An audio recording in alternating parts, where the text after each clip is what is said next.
Welcome back to another technical deep dive here in the debug zone.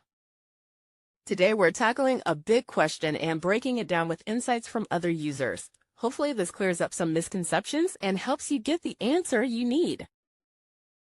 So buckle up, stay a little curious, and let's jump right in.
And that's a wrap.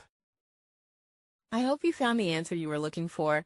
If you did, take a second to hit that subscribe button. It really helps out. And let me know in the comments which solution worked best for you. See you next time in the debug zone.